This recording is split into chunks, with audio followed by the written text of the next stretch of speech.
Every year, the world observes 16 days of activism against gender-based violence. 16 days amplifying voices, raising awareness, and standing together against an epidemic that destroys lives, families, and futures. But for survivors, the pain lasts far longer than 16 days. It is carried for years, sometimes decades, often in silence. This campaign is not only about awareness, it is about action, about hope, about change, about honoring every survivor who found the courage to stand up, and every woman that is still trying to. Today we are introducing Ilse Verster. We share the story of a woman whose voice refused to stay silent. Ilse Verster is an author, survivor, and advocate whose journey has touched thousands across South Africa. For 40 years, Ilse lived in a marriage marked by manipulation, control, and emotional and physical abuse at the hands of a narcissistic partner. The world saw a smiling wife, but behind closed doors she endured trauma that slowly stripped away her confidence, her voice, and her sense of self. She kept her pain hidden, believing, like so many women, that suffering in silence was part of survival. But after 4 decades of fear, Ilse found the courage to break free. A decision to stand up did not just save her life, it transformed it. Ilse captured her journey in 2 powerful books that have become a lifeline for countless women. The first book, So Like a Vrou, is a raw, honest, and heartbreaking account of her 40-year marriage to an abuser. In this book, Ilse takes readers behind the veil, showing how narcissistic abuse breaks a woman slowly, quietly, and deeply. Her second book, Vrou staan op, shifts from survival to strength. It tells the story of healing, reconstruction, and rebirth. This is a book about rising, about rediscovering identity, finding purpose, and also choosing freedom. Ilse's story matters because it reflects the silent struggles of thousands of women who feel trapped, unseen, and unheard. Her courage speaks out to give survivors permission to heal. During these 16 days of activism, her voice reminds us that healing is possible, freedom is possible, and standing up is possible. We honor Ilse Verster, not for what she endured, but for the strength with which she rose. Her story lights the way for others, still searching for theirs. Ilse, very welcome. Every woman carries a story. Some stories are whispered, some hidden, and some take 40 years before the world finally hears them. We're excited to have this conversation with you. So if we can start with the first question, how would you describe who you are today beyond what you survived? Hello from an extremely warm Cape Town, and thank you for this opportunity to join the 16 days of activism against women and children abuse. I am Ilse Verster. I'm the writer of 2 books on gender-based violence. Behind me there you see So Like a Vrou, and just there the sequel, Vrou staan op. That is the non-fictional account of my 42 years of hell in a narcissistic relationship marriage. And I'm extremely grateful to be part of this initiative because, as you can gather, this is an issue that is very close to my heart. Looking back at when I was a 16-year-old girl that entered into a relationship with my classmate, I can only see that I was a very naive girl that didn't know anything about the world. And today, after all those years of abuse and everything that happened to me, I can only see growth, and I can only see thankfulness that I'm no longer a victim of extreme abuse. I'm grateful for the person I was able to become since moving out of that hell, because as every victim of abuse will know it's nothing other than hell to live a life that is like that, with constant abuse, be it financial, verbal, emotional, religious, or whatever. Whatever the abuse is that you are enduring, there is a life that can change. And I live my life now as a free woman, as a woman that is empowered, as a woman above all, as a woman who have choices. Because that was the one thing I didn't have. And for that, I am so grateful. And for waking up every morning of my new life and opening my eyes without fear, without knowing that today I will be abused again and again and again. And today will just be a day that I have to survive. And I will not know from which direction it will come. For me, every day now is a day to rejoice. What were the early signs that the relationship was abusive? You know, an abuser does not randomly pick someone to abuse. He picks somebody that would fit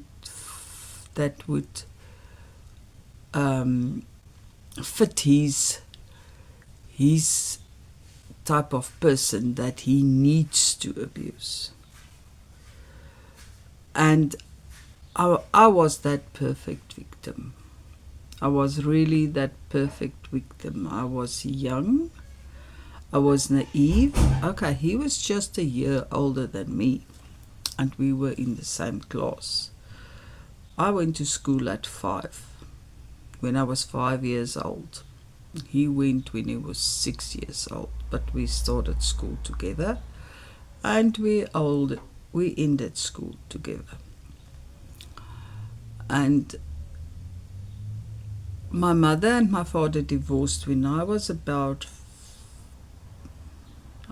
I think I was in grade 2. So I was about 6 years old when they divorced. My father moved away. He was missing in action. I was raised by a single mother with a father that had no input, that didn't want to be involved, that we barely saw for about until I was in grade 8, and we were in the same city again. And he remarried, and he married a woman with 5 children, and in quick succession they had a boy together. And from then on we knew that we were no longer part of his future plans and whatever for his family. We were not part of his family. Though we were sometimes allowed to visit, his wife was extremely emotional, abusive, and she was always telling us down and how stupid and ugly and what we were. And that shaped my personality as somebody who had very little self-esteem, very bad self-image, that I was not worthy of anything. And so entered Bart, as he's called in the book. And he quickly realized that I had no father that was going to tell him how to treat his daughter, that was going to protect me, that was going to warn me. My mother was the most lovable person that you could get in a mother. She was extremely caring and providing for us. She worked three jobs sometimes at one time, was barely ever at home except for to sleep. So I don't want to go too deep into my childhood, but you get the picture. Living in a welfare flat, meeting this guy that comes from a by far better background and financial standing in life, and I was his perfect victim. At first, I didn't realize that there was abuse. It was so covert. It was so sly, so covered. Like, oh darling, don't worry. Your dad doesn't want you. Your dad feels nothing for you. I will be there for you. I will protect you. And when we go out, he would look at me like in disdain, and he would say, oh, please do put on lipstick. You are so, in Afrikaans the word is vaal. You look so plain. Do put on lipstick. It will make you look slightly better. My sister was very beautiful and attractive, and I always perceived myself like wallpaper, like being the plump one, the one with the brown hair, the brown eyes, the freckles, what. As I said, never a good self-image. So that small little things that he did then, like he absolutely forbade me that I should never ever tell anybody at school that he is visiting me and taking me out. And I said to him, but why? And he says to me, no, I'm an extremely private person, and I don't want anybody to know what's going on in my life. So you're never to tell anybody that I am visiting you. And so when eventually it was time for the matric farewell, my classmates were so astonished to learn that he has been seeing me almost the whole year. So it started very small. And then later when we were married, it started escalating, and it just grew worse and worse and worse for every year that we were married. What inspired you to write your first book, So Like a Vrou? You know, at a stage, I realized that what I was enduring was not normal at all. At first, I didn't have a name even for it. I only knew that I was extremely unhappy, that my husband was calling me names, we were having fights, he was physically abusing me, he was financially abusing me. And I remember one day driving in my car, and it was just post 1994. And there was a newscast on the radio, and it said that today in the Parliament in Cape Town, the law against women and children abuse were put to table. And this abuse is about verbal abuse, physical abuse, emotional abuse, financial abuse, sexual abuse. I think they named 5 that day. And I stopped my car and I was just sitting there. And I thought, oh my soul. But this is what is happening to me. This is verbal abuse. This is emotional abuse. This is physical abuse. This is financial abuse. I must state here very clearly that I was never ever sexually abused, other than not for it to happen, for him to disregard me in that case.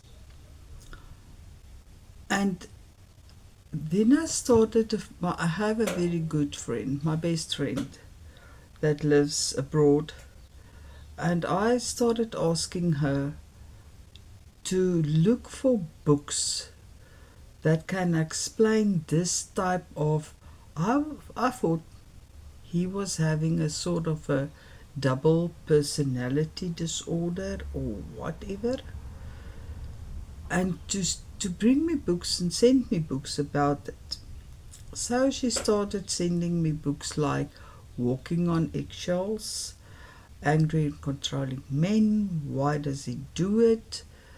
A lot of titles, a whole nearly 3-4 shelves on a library shelf full of abuse books.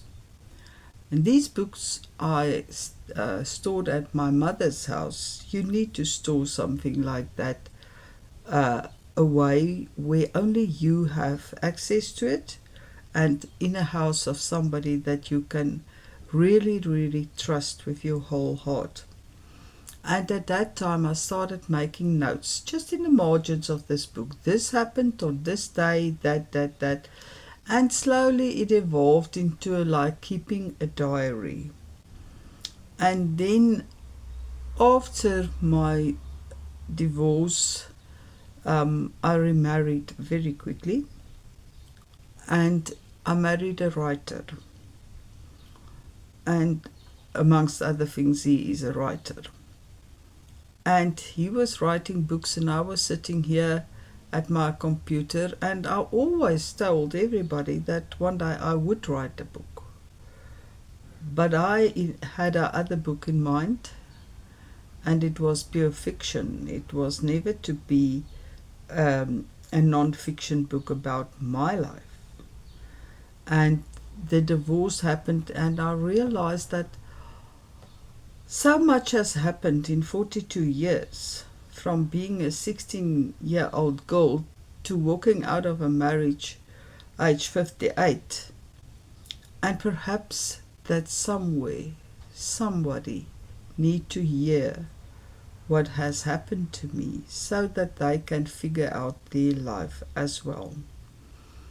And then I started thinking, why don't I write to make women aware of the narcissistic personality disorder and what it can do to you that have to live with somebody like that.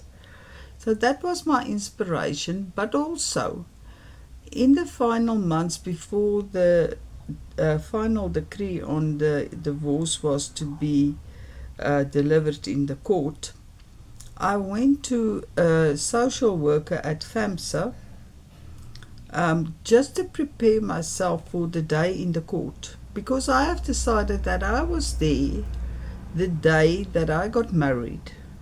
And even though he has subpoenaed me for a divorce and I didn't have to be there for the hearing, only my attorney and my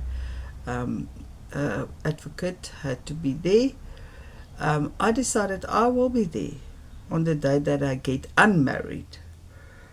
And I was worried about my emotions in the courtroom and how I have to handle it. And I went to this woman and I said to her, I need your counseling to prepare me for the day in court. And her words were few and sweet. She says, I'm going to give you homework, and you go home and you write a letter every night. And tonight I want you to write a letter to him and that sibling and that, his mother, his father, that mistress, and that, and then I want you to write a letter on him, just on that situation that happened and that, and I want you to really write about all your emotions as you experience it at the time. And it was a harrowing experience. And I was writing and writing for about 2 months every night. I remember my son asking me, Mama, you gonna cry again tonight? And I said yes. And he says, okay, I'll put on my earphones and I'll put on my music and I'll close my door. And I would go into my room and I would take this clipboard with my writing pad and I would start writing, and I would literally break pencils and pens as I was slamming into that piece of paper that I was writing on. I was furious, I was heartsore, I was beyond angry, I was furious, I was you name it. Every emotion in the book, I experienced it. And after about 2 months, I one day walked into the counsellor's office and I says, here's your letters. I am done. I'm not going to write one word again. I'm finished with that. She says, now you're all right for court. You will be able to handle it. So when I was thinking about the title of the book, I was thinking about naming it Stormy Seas, in Afrikaans, Stormsee, because that was how I was perceiving my life. But I knew that the publishers would change it because it has nothing to do with the ocean at all. And the name that they choose took me by surprise. But yes, that's how the book came to be, or the books, if you count the sequel as well. Which form of abuse left the deepest impact on you? I think every victim of abuse would have his own story of which was worse. For me, that constant emotional abuse for 42 years of breaking down my self-esteem, my value as a person, my value as a wife, my value and my performance as a mother, as a worker, as somebody who cleaned the house and everything. I think that was the worst. Did you feel your identity or voice slipping away during those years? You can never endure such abuse and not be totally altered by it. You will never be again the fancy-free girl that believes that all in the world is good and that everybody that say they love you are speaking the truth, and that everybody that comes into your life has your best interest at heart, as you do for them. If you are an empath like me, you always try to make somebody else's life better, even that of your abuser. And if you are gaslit and you are broken down over the decades, you will have no self-esteem. You will have no personality left. You won't even know yourself anymore. You won't even be choosing your own clothes, or what you to cook, or what you to do, or how you to speak, or who are you allowed to associate with, who are to be your friends. How often can you see your family? You are not even allowed to speak to your mother on the phone. I used to call my mother in secret. The moment that he says he's going home on a chore, this and that, he goes out of the house, I would run into the lounge, and there were small windows that looked onto the street, and I would be extremely careful not to open that small little window if I didn't hear the electric gate closing. And when I'm sure that the gate is closed, I would look out, because that was the only little window that looked onto the driveway of my house.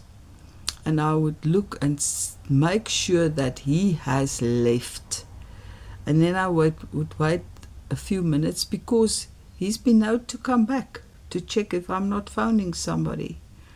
That years we had a landline phone.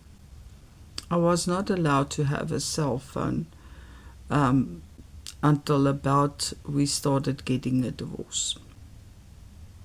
And then I got myself one. And I would run and I would call my mother and I would tell her what was happening and what he was saying and what he was doing. But I would always be afraid that he would know that I was speaking to my mother. Last night, my husband and I we had guests from overseas. And this was my husband's best friend at work, and the lady has grown to be my best friend. And we have been friends now for over 4 decades. And me and them have remained firm friends ever since, and whatever happened. And they reminded me of something last night that I forgot. And the husband said, "You know what was always very strange to me is the way that he was always eavesdropping on you. He was always policing you when we were at a party or at a braai. It was like, say, his ear was always turned to your way. And then he would sneak up on behind of you, and he would stand dead still to listen what you were talking with the other ladies. Or he would storm in and say, 'What are you talking about? What did you say?' So you are not even the owner of your own voice. You are not allowed to talk the way you want to talk, to whom you want to talk, or about what you want to talk. It was like being a prisoner, and the jailer has taken not only your body, he's taken your whole personality, he's taken your soul, he's taken everything that made you you, and you are no longer a person. You are just something. You are just it. And that's what he said to me. You are just it. And you are not worthy to have been born. You should never have been born. How did you begin rebuilding your life after leaving? You know, I really think that a woman that is abused for decades, you don't start rebuilding your life after. You start mentally rebuilding your life even before you are out of the relationship. You start thinking what you used to be, who you used to be, and what you want to be. What do you wish for in a life that will go to old age? And I started wishing that I could only be free. Be free to have friends. Be free to associate with my family. Be free to invite my mother and my siblings to my house, to have dinner with them, to have a sit-down visit with coffee and tea and jokes. I never laughed anymore. Even today I wish that I could just turn myself around and be this bubbly, sparkling, laughing joy of a person that lights up rooms when I walk into it, but I'm not. Being abused for decades will scar you for life. You can get better. And yes, as I said in the previous question, you need an escape strategy. And one of the questions just after the publication of So Like a Vrou, the media frenzy was something that I had never foreseen in my life. It was in every magazine, every newspaper.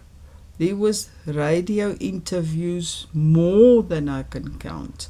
There was TV interviews and TV shows, and I was invited to this forum and that platform and this Women's Day and that school and that, and every time there would be sitting 300 women plus, and I had to walk up that stairs and to look them in the eye and said what my life was like and how I survived this and how I got free and how my life is now. So the coming week, on the 29th of November, I will have been divorced for 8 years from Bart. I came down to Cape Town on a holiday a week after our divorce, and that same night I met somebody, and a week later he asked me to marry him, and I said yes, I would, because I could see that this was a person of a caliber that I could only admire. And now, the coming July, we will be married for 8 years. We've never had a fight. We are the best of friends. We love each other extremely. But best of all, he appreciates the person that I am, my personality, my history, my family, and who I am. He's never criticized me once. Never once. And that is what a woman needs and wants, is to be loved. So, yes, I had to rebuild my life, and I started doing that emotionally while even in the relationship. I do realize that there's a lot of women that has extreme hardship to rebuild, especially those that live with small children, that has no support system, that doesn't have an income or money or nowhere to go. And I dearly wish, that is one of my most heartfelt wishes, is that the government of South Africa, that so graciously has put this law on the books of gender violence, will not only put the law there, but they will start acting on it, that they will start providing services, not mere talk, not like we declare this child and woman abuse and elderly abuse. We now declare it a crisis, and we will now have a committee that will look into it and think how we can address this challenge. Don't address this challenge. Don't have committees. Please, on behalf of the women and the children of South Africa, do something. Do something that to prevent women from being abused, from being murdered, from being killed. And it is not only your body that can be killed, your soul can be killed as well. And it takes hard work to prepare that damage. What has been the hardest part of the healing journey? You know, when you've survived so long in that circumstances, you always act in a certain way. I really had to unlearn how to be afraid. I really had to unlearn how to always try to predict situations, how to always act in a way that other people would perceive as good and right. I really had to relearn certain social skills, like how to act in company of 2 or more or 4 people, like in social gatherings. I really needed to find myself in what do I like. I wasn't even allowed to read books that I wanted to read.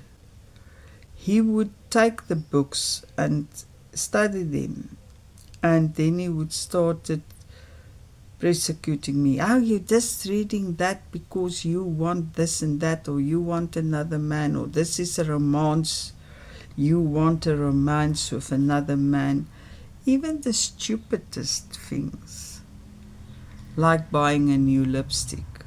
You are condemned of trying to find another person attracted to you, or whatever. So I had to relearn to be my own person and what I liked and what I wanted. It was really for me like going through adolescence, puberty once again, only with the knowledge and the experience of being a middle-aged or aged woman. And I really had to accept that people are not condemning me all the time. That people are not always looking, what are my faults? Where do I come from? What baggage am I taking with me? People are not that interested in other persons. They are living their life. Not everybody is looking, wow, what's she doing now? Who's she talking to? Whatever. You can really start living a life, but you need to rediscover yourself. So that was the most difficult for me, but also I needed to consult with my psychiatrist. And I said to him, you know what, I am happy now. I am safe, I am remarried, I'm in another city. And I have written a book, and the book was accepted, and it's coming out. And I really want to stop taking my antidepressants. And it was really with a shock that when he told me that I could never stop it. Never, ever, ever. Because the abuse has been for 40 years, and the damage that it is done to your subconscious will always be there. And that for as long as I live, I will always have flashbacks, and I will sometimes even have post-traumatic symptoms and panic attacks. Now, after 8 years, it is better. I don't get nightmares anymore every night, just occasionally when something triggers it. In the beginning, it was very bad. And when we got married, Francois had to wake me several times at night, and I was screaming, and I was in a defense, and please don't hit me. And It's better now. It's taken 8 years. But time is of the essence. Give time, and be good to yourself. Be soft with yourself. And let people love you. Let people into your life that will care for you and that will help you survive. How has writing your second book, Vrou, staan op, empowered you? I think having done all those study about the symptoms or the signs of narcissism, I've really began to understand why people evolve into a person like that and why they do what they do. And also I've learned to understand my own reactions of what happened to me. And after this book came out, the second one, the people that read it and bought it said for the first time they also understand the whole concept of abuse and being abused. And everything there is to know about escaping. I can't go into that in this video, it's just too much information. But I feel empowered that I was able to reach so many people, so many women, and men as well. Even people that had narcissistic parents or narcissistic siblings. It's not always your husband that is abusing you. It can be your mother, your father, your brother, your sister, your uncle, or, as in my case as well, your the person that is at work, that is your boss or a colleague or whatever. Abuse does not just come from being in a relationship with. It comes from having contact with a person that is toxic. So I'm extremely glad that I was commissioned by my publishing house to write a second book. I never thought I would do that. But that book was published 2 years after the first one.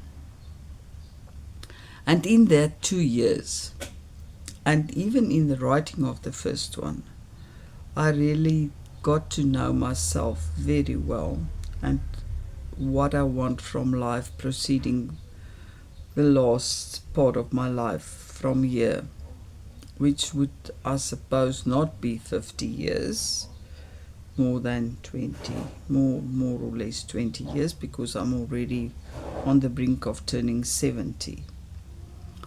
So for the last 20 years of my life, I really just want peace. To be at peace with myself, with my God, and the people around me. I also want to be at peace with Bart. I have forgiven him, because I don't want to carry that toxic bitterness with me for the rest of my life. He has passed, and I have forgiven him, so that I am able to live my life forward with Francois and with love and caring in my life. There comes a time in your life when you need to stop looking back. You can never move forward if you are looking in the back rear view mirror all the time. So at a point, you have to take that rear view mirror down and proceed with your own life on your own terms. And I'm thankful to say that I think both my books has helped so many women, and it is really my prayer and my wish that these books will continue to do so for a long, long time, to educate and empower those that are being abused. What message do you want to give women who feel trapped today? This is very easy, and I'm going to keep it really short. You are worthy. You are one of a kind, and you deserve to be treated with respect and love. God has known you before you were born from your mother. He has woven you together and known your soul before it entered this world. You are not here by accident. You are not here as a mistake. Whatever the circumstances of your birth, your youth, your growing up, your place where you live, or your schooling, or what happened to you, you are not a mistake. You're not somebody else's punching bag for his own low self-esteem. You need to realize that you must love yourself like nobody else does.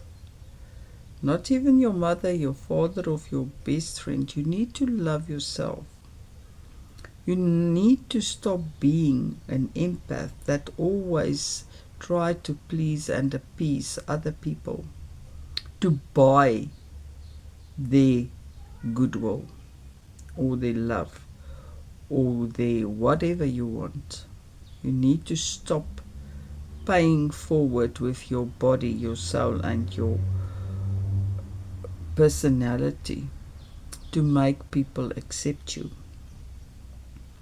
Accept that there will be people that will not like you, and that is fine and good, because it means that you have your own personality, your own way of life, and your own way of getting where you want to be.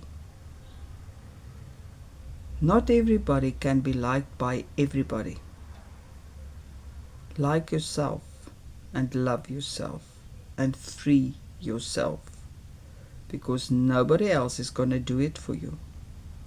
You need to realize that what you've got to know and study and understand, and you really need to know where to put your foot next, and to start taking control of what is happening to you, and to say, stop.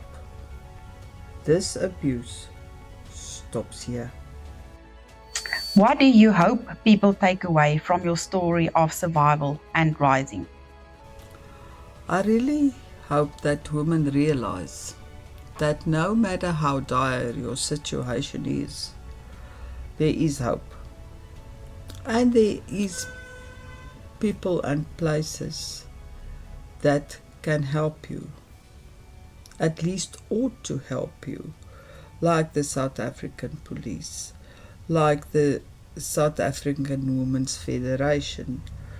There is escape houses that the police know of. When you are in dire danger, you can go police station and says, this and this is happening to me and my children. Please, we need a place to stay. We need a place to hide where nobody knows. There are such houses in every province. Only the police know their whereabouts and their address. It's never given out. And there are a few few committees and things that work with people. I have put in a list in the back of both my books where you can apply for help. So I really want women to take away that when you've had enough, when you can no longer bear it, and when you realize that you need to be your own savior from this situation, that you can do it. There are ways to do it, to get away safely. And also, please know that whenever you call the South African Police Services to your house and your abuser says, while it was self-defense, she hit me first, I'm not drunk, she's drunk, she's the one causing the problems, he runs and puts on a tie and a blazer because he's a professional man, and you sitting there and you think, but how's this happening? Half an hour ago he tried to kill me, and now the police says, well, ma'am, you know what's to happen now. If he wants to lay a charge against you, and you lay a charge against him, we have to arrest both of you and take you to the cells for the night. That is a lie. That is not the truth. There is a law. I don't know the number or the what anymore, but my attorney advised me that when something like that happens, you look them straight in the eye. You says, listen, I've got my attorney's number, I'm going to call him right now, and you are not allowed to arrest or take me from the safety of my own home at night to a place where I will not be safe. You must take away the perpetrator. Please test him for alcohol or drugs or whatever, and you can come back tomorrow if you still need to arrest me for being abused. Believe me, they back off, because they sometimes, it's in the middle of the night, it's a weekend, oh, it's not just another domestic dispute, we are not in the mood for all the paperwork, let's just scare them to get rid of them. No. Know your rights and protect yourself, and don't let anybody make a further victim of you. What does freedom mean to you now? You know, there's a song by, I don't know what's his name now, Bobby McGee. Freedom's just another way of nothing left to lose. It's not true. Freedom is when you've gained everything you want for yourself, and nobody has the power to degrade you anymore. Freedom means waking up at morning and looking to the person next to you in bed, sleeping, and thanking God for him. Or even if you are alone, to waking up and know, today I won't be abused. I never ever have to march to somebody else's drum anymore.